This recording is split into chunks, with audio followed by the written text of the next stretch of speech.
Selamat malam pemirsa, ungkapan negeri serba impor sudah lama disandangkan kepada Indonesia. Dari garam, buah-buahan, batik, hingga baju bekas bebas masuk ke Indonesia.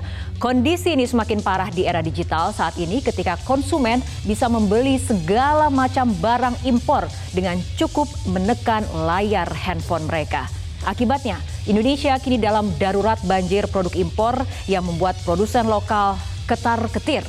Mereka kalah bersaing, baik dari sisi harga, kemasan, hingga kemampuan jumlah produksi.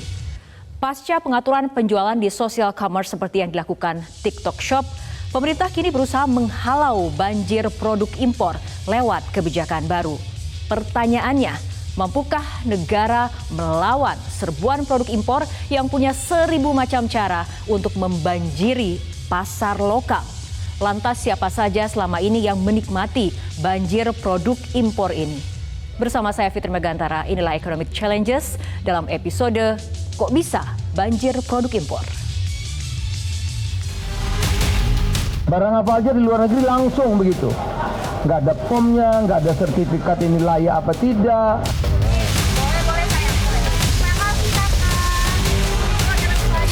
Kita tidak boleh hanya menjadi pasar saja. Ada potensi tapi kita hanya jadi pasarnya saja.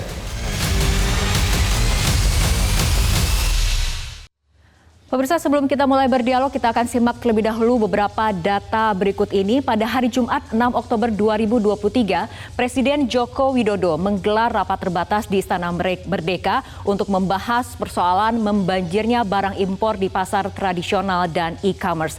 Kita lihat dalam rapat terbatas di mana fotonya diambil dari akun Instagram Menteri Keuangan Sri Mulyani. Ada sejumlah pejabat tinggi negara yang kemudian hadir dalam rapat ini. Kita lihat ada Menteri Perdagangan, ada kemudian Menteri Keuangan, Menteri Koperasi dan UKM, Kapolri, bahkan dihadiri juga oleh Menkumham. Karena dalam rapat ini diambil sejumlah kebijakan guna memperketat masuknya barang impor, khususnya barang konsumsi, baik secara legal maupun jalur yang tidak resmi. Pemirsa, sejumlah komoditas yang akan diperketat masuknya ke Indonesia, mulai dari mainan anak-anak, kita lihat bersama datanya, mainan anak-anak, elektronik, alas kaki, kosmetik, barang tekstil, obat tradisional, pakaian jadi, aksesoris pakaian jadi, dan juga tas. Kita semua tahu kalau semua barang ini membanjiri pasar Indonesia dari marketplace hingga ke pinggir-pinggir jalan dengan harga yang sangat murah. Padahal kualitas dan keamanan produknya tidak terjamin.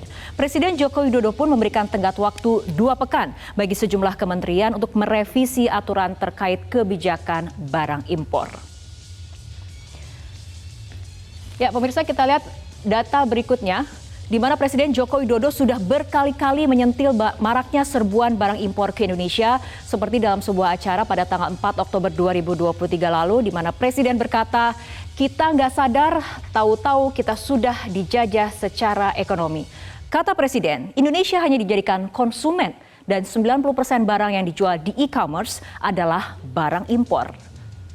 Bahkan, menurut Menteri Koperasi dan UKM Teten Mas Duki, punya usulan untuk mewajibkan produk impor masuk ke Indonesia melalui pelabuhan Sorong di Papua Barat. Sebaiknya produk impor dari luar untuk melindungi produk UMKM dalam negeri harusnya berlabuh di pelabuhan paling jauh Indonesia, terutama Sorong. Menteri Teten mengatakan semua produk impor otomatis akan mahal lantaran biaya kirimnya yang tinggi. Tentu saja usulan Teten ini hanya bentuk kekecewaannya karena UMKM Indonesia kini menjerit akibat serbuan barang impor yang jauh lebih murah dan mudah didapat. Dan pemirsa, genderang kini ditabuh pemerintah untuk melawan serbuan barang impor karena ada 270 juta penduduk Indonesia yang harus dilindungi agar seperti kata Presiden, jangan sampai Indonesia jadi korban penjajahan gaya baru lewat cara ekonomi. Namun sesulit apa mengendalikan produk impor ini? Kita akan membahasnya bersama sejumlah narasumber pada malam hari ini.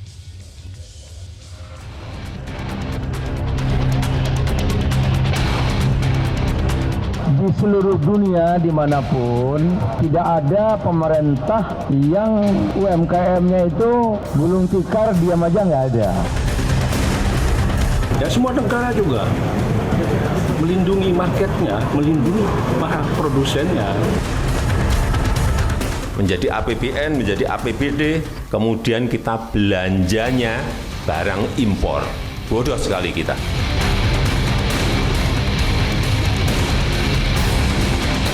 Kita hanya jadi konsumen. Dan 90%, hati-hati, barangnya barang impor. Lebih bahaya lagi, bukan produk kita sendiri.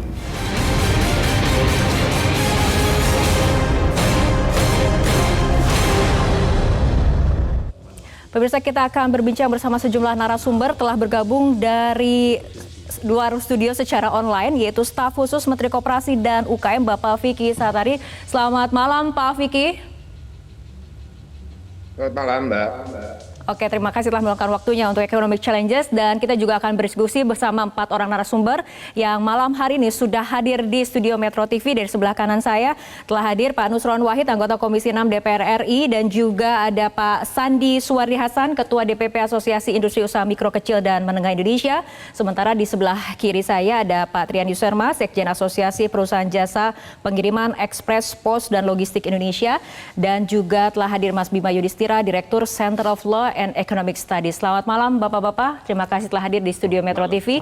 Kita akan awali perbincangan dari Pak Vicky terlebih dahulu. Pak Vicky, kenapa genderang baru ditabuh sekarang oleh pemerintah untuk melawan serbuan barang impor, padahal ataupun bukankah serbuan barang impor ini sudah cukup lama terjadi? Ya, tampaknya ini kondisi yang eskalatif. Kalau misalnya kita mengingat ya, sebelum kemarin ramai dari mulai isu predatory pricing barang impor ilegal yang beredar di platform social commerce. Sebelumnya kita sempat ingat ada juga di platform cross border e-commerce ya. Jadi berbeda social commerce yang baru saja kemarin diregulasi oleh Permendag 31 2023, tapi juga e-commerce juga bagian tersebut dari cross border. Itu juga sudah ada temuan indikasi adanya praktik dumping. Bahkan ini kita masuknya klasifikasi predatory pricing. Tapi di antara waktu itu ya, di awal tahun kita juga pernah mengingat ada marak juga isu terkait dengan barang bekas ya ilegal impor yang masuk ya, pada saat itu di tweak istilahnya menjadi thrifting, padahal bukan thrifting ya pada saat itu. Kita melihat berapa banyak sebetulnya bukan hanya di pasar-pasar yang dulunya menjadi sentra penjualan barang bekas dari luar, barang bekas barang impor, tapi juga sudah masuk ke mall-mall, masuk ke platform e-commerce juga, dijual bal-balan dengan jumlah volume besar. Kemudian kita juga mundur lagi, sebetulnya ini kejadian yang memang scattered ya. Nah, tapi memang ini ada momentum tadi disampaikan bahwa regulasi demi regulasi kan sebetulnya kita ingin dorong. Bagaimana strategi meregulasikan adalah merevisi regulasi yang ada gitu ya. Karena ini kan kejadiannya ini memang lintas institusi ya. Dan kebetulan dari sisi Kementerian Koperasi dan UKM sesuai tupoksinya itu memproteksi pelaku UMKM. Demikian, Mbak. Oke, tadi Anda menyinggung bahwa ini adalah kondisi yang eskalatif, tapi kalau apabila kita lihat ini juga dari pernyataan Presiden sendiri, kita nggak sadar tahu-tahu kita sudah dijajah secara ekonomi. Ini pernyataan dari Presiden sendiri. Memang dari data yang Anda miliki, seberapa mengkhawatirkan serbuan produk impor ini di Indonesia? Ya, jadi data yang kami miliki ya dari tahun 2022, dari total 113.763 ton impor pakaian jadi ke Indonesia, ini 93.741 tonnya diklasifikasikan unidentified. Jadi ada potensi kerugian negara dengan jumlah sebesar 11,83 triliun ya. Dalam hal ini dari pajak 1,4 triliun, kerugian bea cukai 4,8 triliun, keinginan potensi serapan 67.000 tenaga kerja dengan total pendapatan karyawan lebih dari 2 triliun per tahun. Dan ini mengkhawatirkan karena apa? Betul-betul dampaknya ke pelaku UMKM produsen. Seperti kita ketahui, memberi lapangan kerja di Indonesia ini kan 97%-nya adalah UMKM. Nyaris 120 juta tenaga kerja gitu ya. Ini yang ingin sebetulnya kita pastikan kita proteksi ke depan. Oke, baik. Nah, kita ke Pak Nusron. Pak Nusron, dari parlemen sendiri, bagaimana Anda menilai jurus pemerintah ini dalam melawan serbuan produk impor? Saya nggak bisa komentar, belum ketahuan jurusnya. Oke. Jadi wacana ataupun rancangan-rancangannya? maraknya impor barang itu, kita sederhana saja menandakan bahwa hulu kita, produsen kita itu inefisien. Pembeli tidak mungkin membeli barang impor, karena barang impor itu harus kirim pakai transportasi. Kalau dia kirim pakai transportasi ke sini, logikanya itu biayanya nambah. Harusnya nyampe sininya itu ada lebih mahal. Tapi kenapa? Faktanya berbeda. Faktanya berbeda, barang impor ini lebih murah daripada barang dalam negeri. Tadi ada asumsi tentang predatory pricing. Ya. Ada asumsi tentang dumping. Ya kan? Itu semua asumsi-asumsi. Kalau memang pemerintah bisa membuktikan itu, bawa aja ke WTO. Nggak usah diwacanakan. Semua ada mekanismenya kok. Ini kan semua bagian konsekuensi yang tidak terpisahkan, konsekuensi logis dari ASEAN Community Plus, di mana kita menjadi bagian masyarakat dunia. Oke.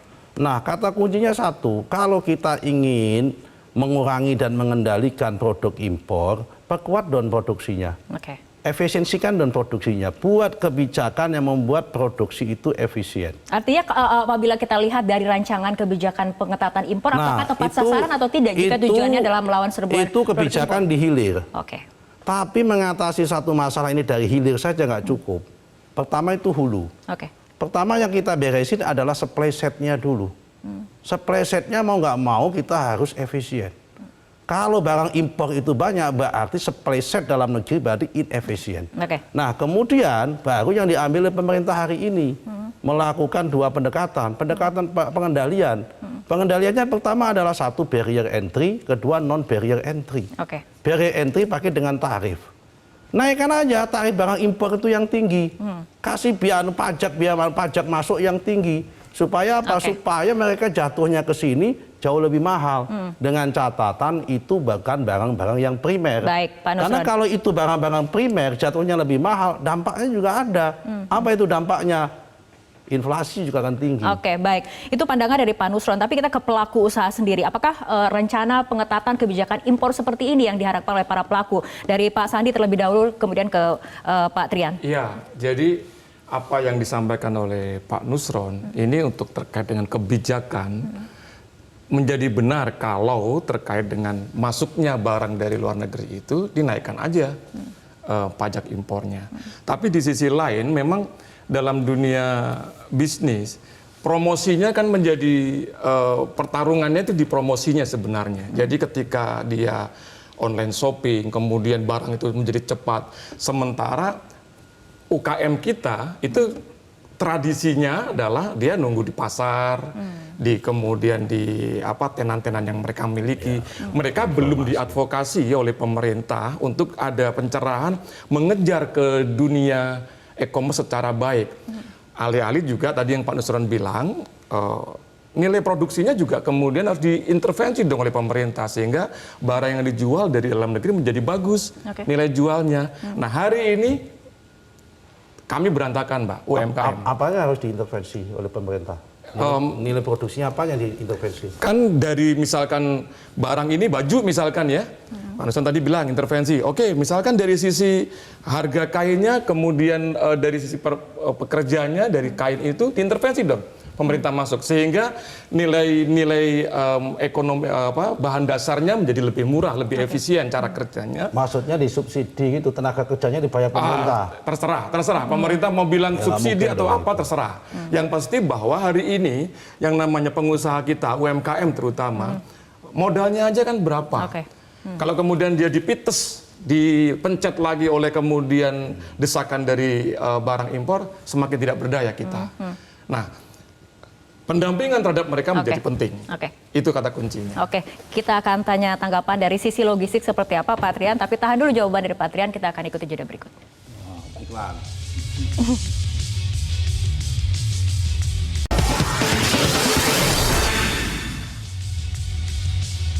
Kita akan lanjutkan kembali diskusi pemirsa. Pak Trian, bagaimana dari sisi logistik sendiri, terutama mengenai kebijakan pengetatan importasi ini? Sebelum ke topik yang kita bicarakan, saya ingin menyampaikan dalam perspektif logistik memang situasi saat ini anomali. kalau kita sering menyebut bahwa logistik always fast growing industry, ini baru terjadi di era sekarang itu kenapa? Di logistik kita tidak merasakan ada yang sering menyebut saat ini logistik mendapatkan windfall karena e-commerce, karena ada 3 pilar trade, perdagangan, logistik, dan payment. Ketika perdagangan meningkat, apakah itu import, ekspor, logistik pasti naik. Jadi sebetulnya logistik tidak terkait langsung dengan import dan ekspor, karena ketika import naik, logistik juga pasti idealnya naik. Ekspor naik, logistik idealnya naik. Yang kita rasakan sekarang ini adalah kita justru pada posisi suffer. Jadi from growth to suffer yang tidak pernah dialami dalam sejarah industri kita. Tapi apa betul logistik asing juga menguasai jalur impor ini? Rasanya demikian. Jadi bahkan logistik Indonesia dijadikan industri logistik Indonesia dijadikan salah satu eksperimen untuk untuk penguasaan terhadap trade tadi itu. Makanya kalau ada isu terkait dengan biaya logistik tinggi, sebetulnya itu isu yang justru kita heran karena biaya logistik di Indonesia untuk mendukung e-commerce ini sudah paling murah sedunia, paling murah se-ASEAN. Free ongkir yang kita sering sebut tidak pernah terjadi dalam sejarah kita di industri yang modal padat karya ini.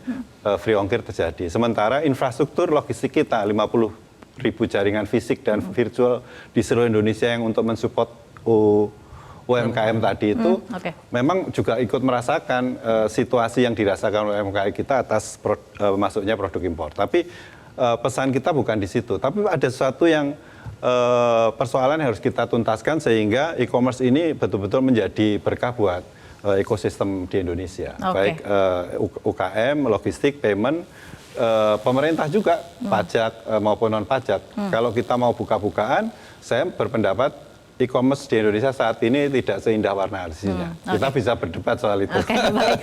Kita ke Mas Bima. Mas Bima, tapi Anda melihat bagaimana kemudian langkah pemerintah dalam pengetatan produk impor ini? Apakah memang sesuai ataupun tepat dengan sasarannya jika memang ingin melawan serbuan produk impor ke Indonesia? Ada yang bagus, ada juga yang fatal. Salah satunya aturan 100 US dollar. Sekarang gini, kalau kita sama-sama dalam terminologi perdagangan bebas, begitu kita punya aturan barang 100 dolar itu nggak boleh masuk ke Indonesia yang impor. Bagaimana barang yang sama dari UMKM kita nggak bisa menembus juga pasar yang ada di luar itu. Tapi aturan yang lain pemisahan social commerce memang harus dilakukan. Kemudian kita juga melihat bahwa yang disebutkan oleh Pak Jokowi 90% barang-barang ini adalah barang impor di e-commerce, itu angkanya nggak beda dengan 2017. Kenapa? Artinya volumenya makin meningkat, porsi 90%-nya tidak berubah 2017 ke 2023. Artinya tidak ada pembenahan sama sekali di hulu maupun di hilir. Kemudian kita padahal juga sudah 6 tahun artinya data itu sama. Waktu itu udah dikasih tahu bahwa satu ya, kita gimana bisa menjaga pasar e-commerce di hilir, karena platform-platform e-commerce ini adalah bagian dari agenda yang disebut Kampung Taobao. Di Tiongkok itu ada program itu. Dan satu lagi yang kita juga salah adalah digitalisasinya kita di ujung. Digitalisasi di produksi hampir tidak dilakukan. Pertanian mana sekarang yang pakai digital? Dalam artian untuk efisiensi logistik dan lain-lain, tapi di sektor hulunya itu tidak dilakukan. Kemudian kita ribut soal, ada predatory pricing, algoritma dan lain-lain. Nggak ada itu pelaku usaha UMKM yang menggunakan metodologi yang sama di Indonesia. Kalau di Tiongkok itu biasa saja. Meskipun ya hulu masalah, tapi juga kita bisa membawa ini masalah ini. Mau ke WTO bisa, mau masalah kebijakan anti dumping bisa. Karena mereka juga melakukan subsidi-subsidi ekspor dengan cara-cara yang tidak fair. Ada yang fair di mana misalnya suku bunga di mana-mana boleh soal itu. KUR kita suku bunganya 5%. Untuk yang KUR ya. Tapi di Tiongkok misalnya mereka bisa kasih 2%. Oke lah, kita bisa turunkan itu. Tapi ada satu lagi yang kita memang belum bisa. Salah satunya adalah subsidi ketika ada bea masuk ke Indonesia, pemerintah Tiongkok itu mengganti. Kemudian juga biaya logistik. Biaya logistik ini kalau to be fair ya, Indonesia masih 23% terhadap produk domestik bruto, Tiongkok itu sekitar 14%. Jadi artinya kalau mau benerin ini, jangan hanya ribut di Permendak. Sekarang saya mau tanya, berapa sih porsi dari TikTok Shop terhadap total retail online? Itu 5%. Yang besar-besar ini Tokopedia, Lazada, Shopee itu porsinya lebih besar. Itu sepertinya nggak terlalu banyak diatur belakangan ini. Dan yang online itu semua digabungkan itu cuma sekitar 7% dari total retail. Barang impor tuh masuknya bukan hanya di online e-commerce. Baik, Mas Bima. Masuknya juga ke pasar-pasar fisik, pasar grosir bahkan yang ada di Tanah Abang. Itu kalau dicek juga barang impor juga. Jadi ada masalah di berbagai hal yang harus kita atasi. Pak Nusron atau Pak Sandi ada tanggapannya? Ya, saya kira nanti Pak Nusron yang bisa mengomentari lah. Faktanya hari ini UMKM kita itu lagi sangat-sangat terdesak oleh berbagai sektor. Nah, kalau kemudian ditelusuri ini, masuknya barang dari luar negeri itu ternyata memang yang alih-alih hari ini lagi viral, TikTok lah ya. Padahal ada berbagai kontainer tuh di Tanjung Priuk lah, di mana lah, yang itu kemudian masuk dan tidak ada yang urus itu barang. Beredar begitu saja. Makanya tadi kan kita berdebat tuh, ternyata di Pasar Senen sana baju bekas itu waduh, sampai 24 jam misalkan kayak gitu. Itu belum di Bandung, belum di Surabaya. Nah, saya kira yang namanya pengetatan itu bukan hanya statement lah, tapi gerak aja langsung. Tahu undang-undangnya sudah ada, regulasinya sudah ada. Tapi action dari pemerintah hari ini, saya nggak tahu mau Kementerian Perdagangan kah, mau kepolisian silakan aja. Tapi faktanya hari ini ada di situ. Gitu. Pak Nusron. Ya, pertama kata kuncinya adalah efisiensi. Tadi disampaikan oleh Saudara Bimo Yudhistira itu sangat betul sekali. Angkanya itu juga sebetulnya angkanya nggak besar-besar amat. Cuma memang trennya itu memang meningkat. Hingga itu yang perlu kita waspadai. Nah, jurus pemerintah yang dilakukan pertama paling efektif adalah memang membenahi sektor hulunya, supply setnya. Kalau tadi Saudara Bima sudah mengatakan ada subsidi bunga lewat KUR yang itu udah common di negara-negara manapun. Ada satu lagi instrumen supaya produk kita itu menjadi kompetitif. Misal subsidi pajak. Ya kan, subsidi pajak ini atau pengurangan pajak bagi UMKM itu juga perlu. Terutama pada UMKM yang mempunyai dedikasi orientasi ekspor. Dia dibebaskan pajak di bidang itu. Itu bisa menjadi lebih kompetitif. Nah, kalau tanpa itu ya memang kita ini bagian dari masyarakat dunia. Kata kuncinya adalah kompetisi. Dan kompetisi itu kata kuncinya adalah siapapun yang menang dia adalah efisiensi. Kalau kita nggak bisa efisiensi, ya kita akan menjadi, mohon maaf, akan menjadi tadi negara yang dijajah secara ekonomi. Dan ini kenapa kalau kita khawatir tentang ada penjajahan ekonomi itu, kalau kita usut lebih belakang, kenapa kita menandatangani EPA, Economic Partnership Agreement. Pak Nusron. Jadi kata kuncinya kita harus menang di dalam era keterbukaan ini. Cara menangnya apa? Hulu ditata, hilir ditata. Nah, apa tanggapan dari pemerintah ketika hulu dan hilir harus ditata seperti itu? Pak Vicky, kita akan dengar tanggapan dari Pak Vicky, tapi kita ikuti headline news pukul 22 waktu Indonesia Barat berikut ini.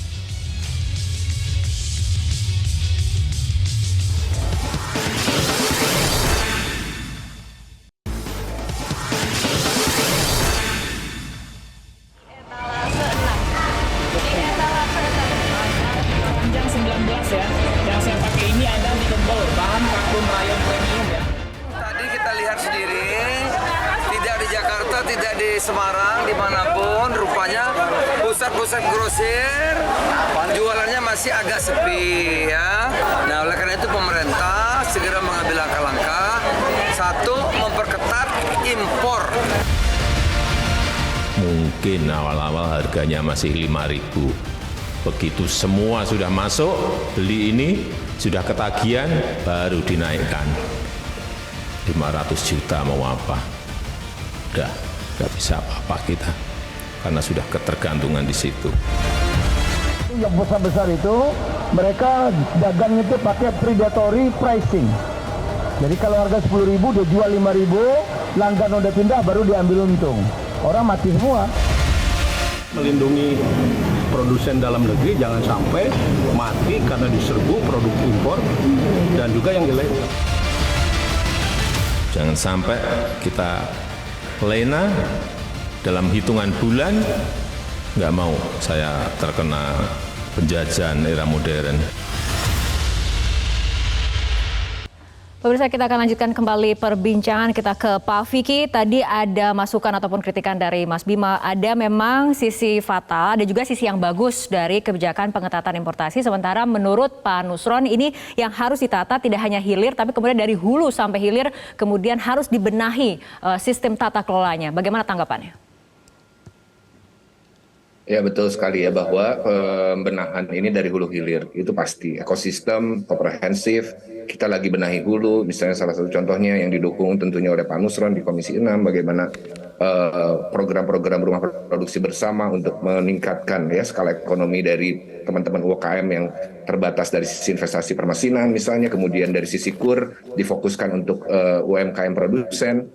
Dalam hal ini dengan KUR cluster, pendekatannya banyak ya, dengan kita kerjasama dengan event organizer, diubah menjadi agregator platform, pendampingan, termasuk hilirisasi dari industri, bekerja sama dengan rantai pasok industri besar, dengan BUMN, dan banyak lagi ya sudah diinisiasi, termasuk juga komitmen belanja pemerintah untuk produk lokal dan UMKM 40%. Dan saya juga ingin luruskan, terkait dengan Permendak 31 2023 kan ini nggak bicara tentang TikTok Shop, nggak bicara hanya social commerce, tapi meliputi semuanya. Marketplace. Di situ ada pengaturan terkait dengan yang kita bisa intervensi adalah di hulunya dulu. Kita kunci dulu. Semua platform e-commerce harus mencantumkan izin barang impor resmi yang tentunya turunannya ada mencantumkan asal barang origin, keterangan berbahasa Indonesia, sertifikat SNI ya, sampai dengan halal, BPOM dan seterusnya. Tidak boleh adanya hybrid. Hybrid platform itu adalah dia marketplace tapi juga retail online, punya produk sendiri. Ini juga merespon, ini kan disrupsi teknologi terus-menerus. Yang ada di depan mata itu bukan hanya social commerce, tapi adalah platform model M2C, manufacturer to customers. Dengan Permendak 31 ini, kita sudah mengunci minimal platform itu nggak boleh menjual produknya sendiri ya. Nah kemudian terkait dengan, betul tadi, terkait dengan onboarding UMKM, target 30 juta. Waktu itu kan kita merespon pada saat pandemi, di mana ada pembatasan mobilitas, PSBB, PPKM, baru data di Kominfo, baru 8 juta UMKM yang on board di ekosistem digital di Januari 2020 di awal COVID gitu ya. Hari ini ditargetkan untuk apa? Untuk tadi merespon sebetulnya adanya regulasi terkait dengan kondisi force major dalam hal ini COVID gitu ya. Nah dari sisi hulu tepat betul yang kita lagi kerjakan juga sebetulnya banyak hal dengan teman-teman komunitas startup digital. Jadi kalau misalnya ingat di Rakornas Digitalisasi UMKM, ya, Menko UKM sudah mencanangkan ada 2 hal strategi. Yang pertama adalah digitalisasi UMKM, yaitu tadi menghijrahkan UMKM yang 30 juta ini ke ekosistem digital. Tapi ada yang bicara kita juga UKM digital native, startup seperti contohnya di aquaculture. Besok saya dengan Pak Menteri mendampingi ada advisory ya berkenaan dengan IoT untuk tadi membangun, menciptakan ekonomi baru digital. Kemudian dari sisi agri juga, dari sisi blockchain ada HARA yang dari mulai pemetaan aset, lahan sampai dengan disbursement KUR gitu ya. Itu sedang dilakukan juga. Tapi kalau misalnya dari sisi pasar kita terus dibombardir oleh barang impor murah, sekali lagi ini kan lintas kementerian lembaga gitu ya. Tentunya Menko UKM mendorong terkait dengan inisiatif koordinasi ini. Demikian. Oke, Pak Nusron tanggapannya. Pertama ya, tugas Kementerian UKM pemerintah itu adalah memproteksi. Jadi tugasnya itu membuat kebijakan yang sifatnya itu protektif dulu.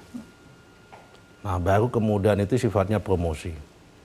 Saya melihat selama 4 tahun ekosistem yang disampaikan oleh Pak Vicky Satori tadi itu sama sekali belum terasa di bawah ekosistem yang terbangun. Jadi kalau di dalam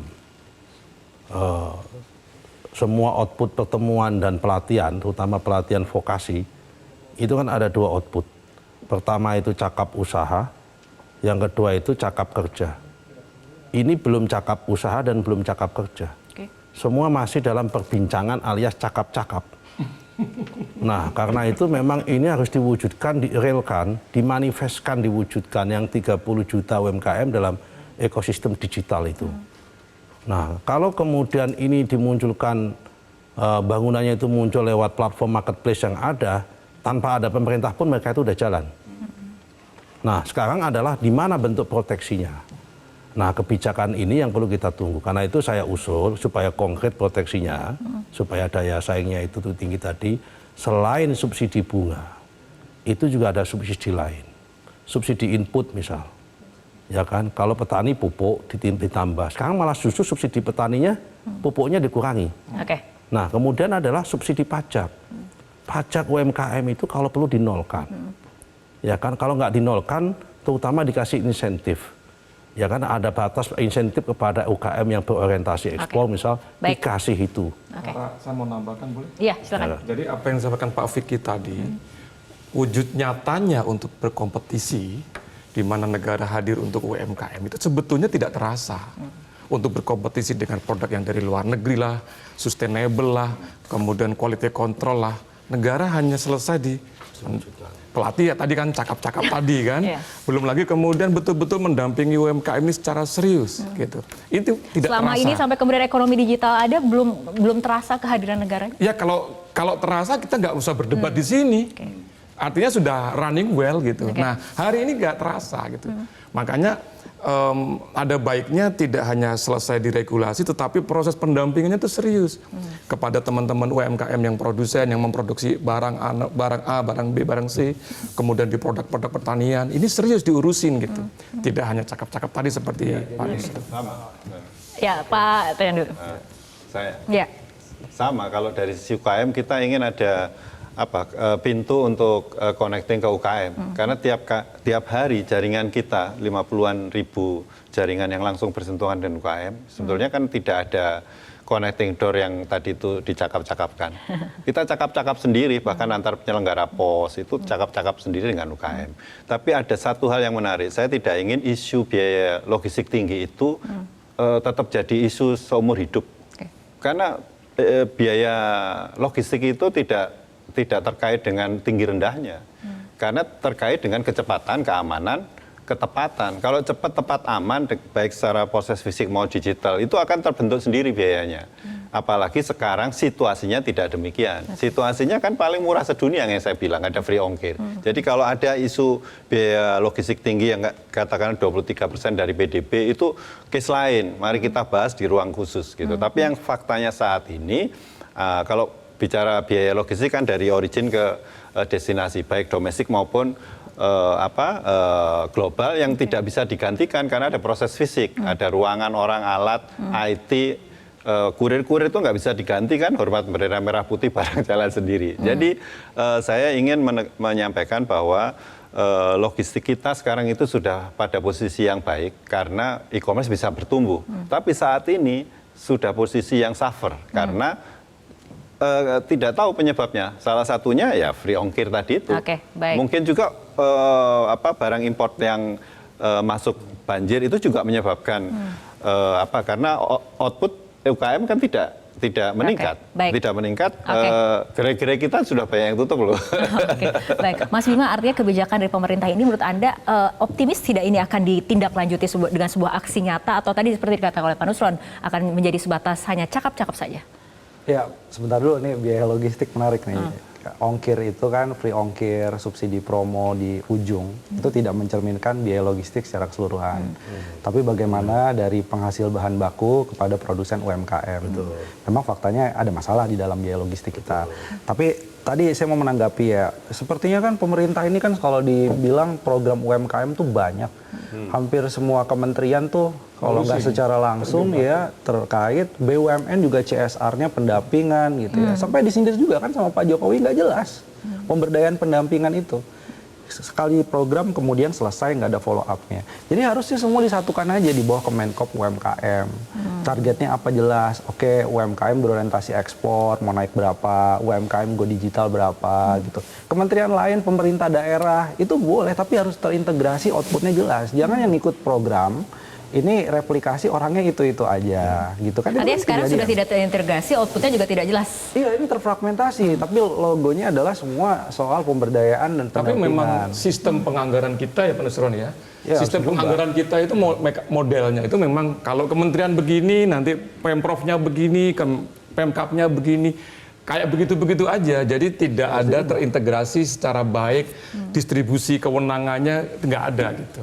Jadi sebetulnya menjadi penting grand design untuk penanganan ini sebetulnya menjadi penting menurut saya. Ya, satu lagi juga misalnya beberapa startup, tidak semua, beberapa startup yang disebutkan Pak Jokowi, saya ingat kok beberapa waktu debat Capres 2019 ya. Pada waktu itu Pak Prabowo bingung mau menjawab terkait dengan digital kan. Tapi yang disebutkan Pak Jokowi, sebagian startup-startup itu udah bangkrut. Gitu. Ya, sudah. Kenapa? Karena yang didorong adalah startup yang terkait dengan hilirisasi di ujung, ya, bukan hilirisasi, maksudnya marketing di ujung, pemasaran di ujung gitu. Tapi yang dibutuhkan sekali lagi kalau mau mendorong startup, ada gerakan 10.000 startup dan lain-lain, 1.000 startup. Tolong yang didorong itu bukan startup jasa untuk mengirim barang, udah ada pelaku logistik melakukan itu, marketing udah banyak. Yang dibutuhkan adalah startup untuk Memulai usaha baru, betul, memulai produsen baru. mendorong produksi. Ya, ini juga kemudian membantah. Karena apa? Karena pelaku dan asosiasi e-commerce bilang UMKM terlibat di dalam e-commerce, tidak benar. 90% itu adalah impor, dikuasai asing dan segala macam. Iya, UMKM betul terlibat dalam e-commerce. Sebagai trader. Tapi sebagai trading. Dan semakin sedikit sekarang UMKM menjadi produsen. Karena nggak nyambung ini yang di hulu dengan digitalisasi. Jadi tolong diarahkan lagi digitalisasi itu inline dengan kenaikan produksi, kualitas, efisiensi tadi. Oke. Jangan kita hanya hip-hip hura ngurusin yang 5% nggak ada signifikansinya di ujung gitu. Oke, baik Pak Vicky, bagaimana tanggapannya? Saya sepakat ya, pemerintah selalu mendorong keberpihakan kepada UMKM. Contoh ya di Undang-Undang Cipta Kerja dengan PP 7 2021, sekarang sudah ada 40% belanja pemerintah. Tahun lalu sudah ada 1 juta jenis produk UMKM yang sudah menjadi mitra dari pengadaan barang dan jasa pemerintah. Nilainya juga cukup signifikan, 450 triliun. Ini udah ada afirmasi gitu ya. Itu dan fakta datanya ada gitu ya. Dan kemudian juga terkait dengan kemitraan dengan banyaknya agregator. Sekarang ada bisnis model baru yang hari ini tentunya betul tadi disampaikan bahwa Kemenko UKM, Kementerian Kelas C gitu ya, tidak mampu juga seluruhnya mengurusi 65 juta pelaku UMKM. Ini tentunya harus ada sinergi lintas kementerian lembaga. Nah ini juga kita lakukan bagaimana sekarang mapping programnya, output, input, proses outputnya agar tidak tumpang tindih. Kita juga ajak semua stakeholder dari kampus, dari swasta gitu ya, dari komunitas, pendamping. Kita juga hadir dengan bisnis model kayak contoh kemarin ada 4.000 affiliate marketers di Indonesia Digital Meetup di Smesco. Kita kumpulkan ini dan kita kumpulkan dengan para agregator di semua sektor yang potensial untuk bisa tumbuh ya. Ini untuk mendorong hadirnya tadi wirausaha muda. Jadi yang kita dorong betul-betul termasuk tadi saya sampaikan KUR juga. Kita fokus pada produsen gitu kan. Ini kan kita evaluasi ya dari sekian tahun ini gitu. Jadi sebetulnya dan termasuk juga dengan kemitraan dengan BUMN udah lebih dari 16 BUMN, transaksinya udah ratusan miliar. UMKM terus kita dorong masuk ke supply chain industri, untuk ke end produknya kita masuk ke artisan produk, kita dorong sektor-sektor unggulan domestik untuk dibangun ekosistemnya, dan sisi pembiayaan juga bukan hanya KUR yang bertumbuh ya. Oke, baik, Pak Vicky. Kita bisa lihat pembiayaan alternatif sampai dengan security crowdfunding. Kemarin juga kita ada dorong dengan Bursa Efek Indonesia, ada pendampingan UMKM untuk masuk ke Bursa Saham Indonesia. Oke, baik Pak Vicky dan juga Bapak-Bapak, kita akan lanjutkan kembali perbincangan, tapi kita ikuti jeda berikut terlebih dahulu.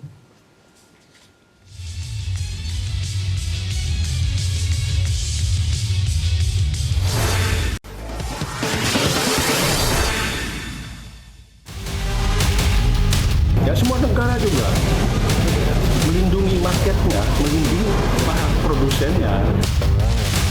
Kita hanya jadi konsumen dan 90% hati-hati, barangnya barang impor. Lebih bahaya lagi, bukan produk kita sendiri. Pemirsa, kita akan lanjutkan diskusi. Pak Nusron, tadi kan Mas Bima mengatakan kondisinya saat ini terfragmentasi, outputnya tidak jelas, tapi kemudian sudah dijelaskan oleh Pak Vicky bagaimana kemudian sinergitas ataupun lintas kementerian lembaga.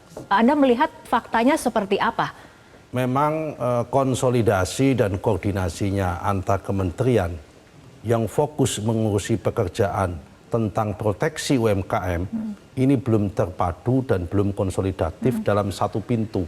Masih kebanyakan pintu-pintu. Butuh waktu berapa lama lagi? Nah ini harusnya dibangun oleh satu fokus kebijakan dari Pak Jokowi ketika dulu menyatukan biaya riset ke dalam BRIN misal begitu.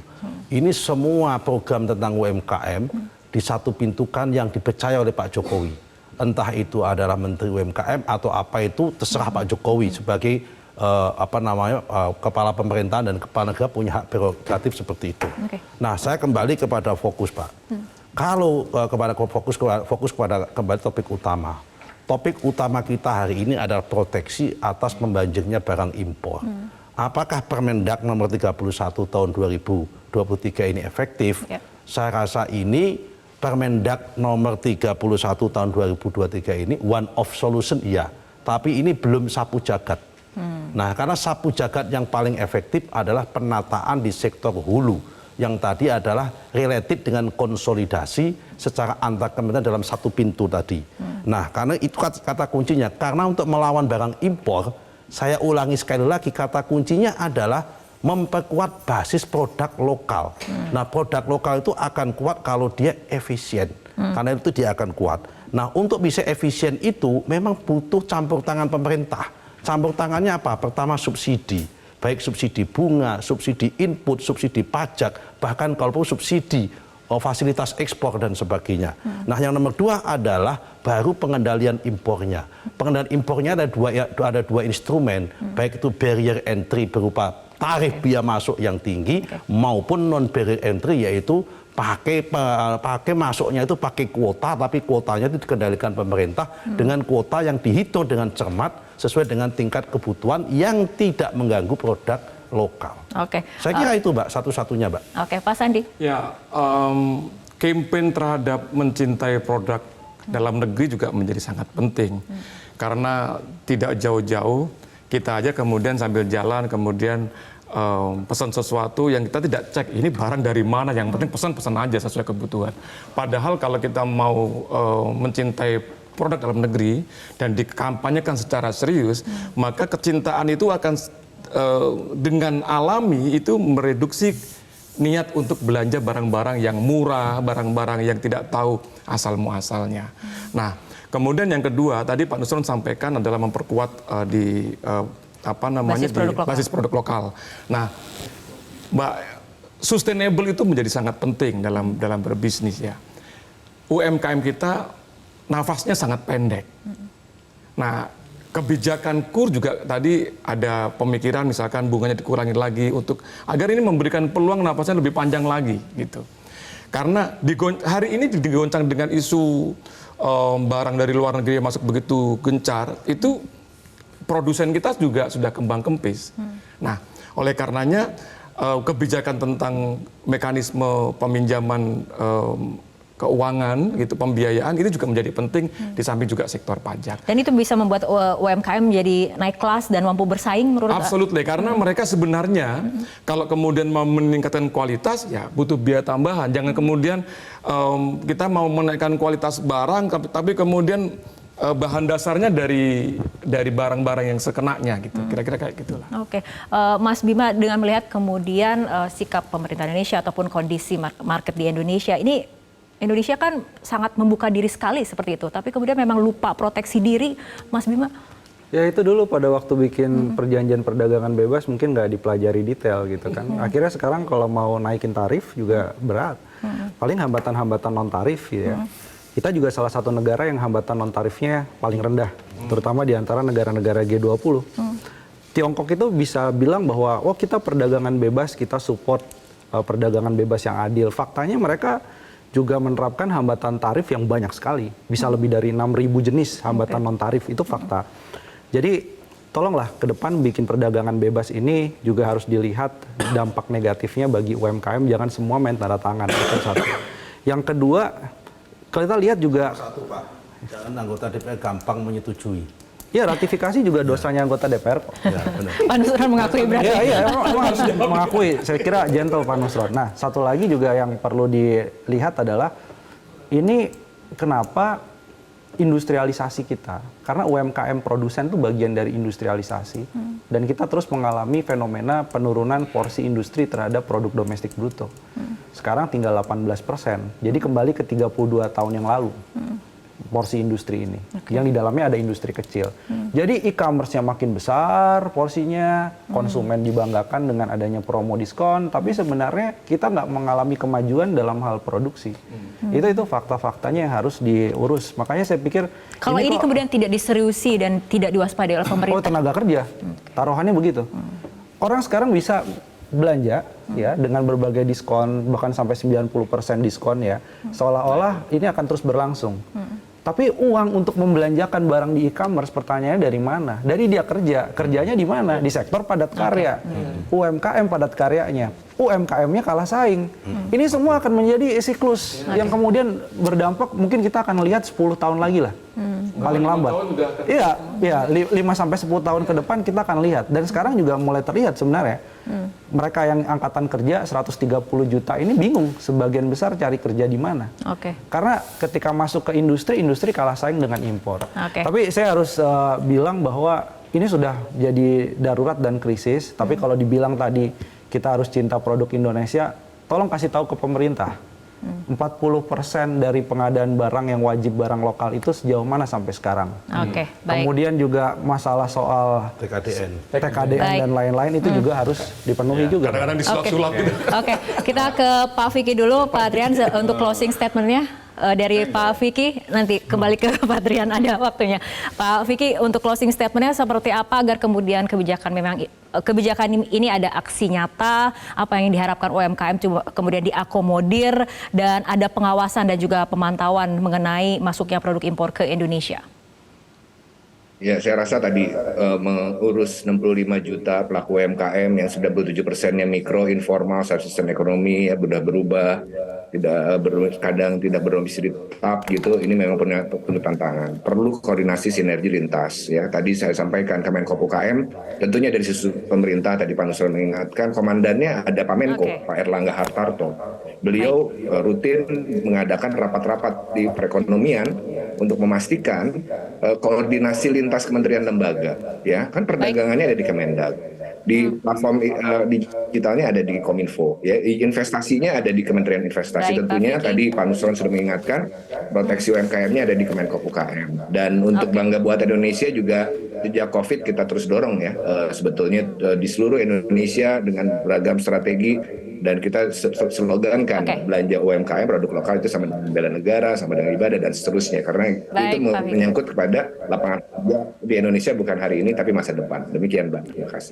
Baik Pak Vicky, terima kasih telah berbincang bersama kami dalam Economic Challenges untuk malam hari ini. Terakhir kita akan ke Pak Trian, ringkas saja mengenai diskusi kita untuk malam hari ini. Saya mengingatkan bahwa salah satu konklusi yang penting ini proteksi dan meningkatkan daya saing itu agar terwujud. Jangan lupa backbone-nya logistik, dan ini pada posisi yang sekarang tidak baik-baik saja. Contohnya hilir tadi juga perlu dibenerin soal payment COD yang berdarah-darah. Idealnya sudah kita tidak berlakukan, ada regulasi ya, cash on delivery, dan juga tarif tadi itu yang sekarang menyebabkan kita semua lagi dying. Terima kasih. Baik Pak Trian, Mas Bima, Pak Nusron dan juga Pak Sandi, terima kasih telah berbincang bersama kami malam hari ini. Pemirsa, kekhawatiran akan serbuan barang impor ini jangan sampai layu sebelum berkembang. Karena sekali lagi ada banyak pihak yang menikmati kondisi ini sehingga mereka bisa jadi mencari segala cara agar bisnis mereka tetap baik-baik saja. Pengetatan dan pengawasan harus dilakukan, dan di sisi lain segera benahi produk lokal agar semakin mampu bersaing. Saya Fitri Megantara, mewakili kerabat kerja petugas, saya mengucapkan terima kasih atas kebersamaan Anda. Selamat malam, sampai jumpa.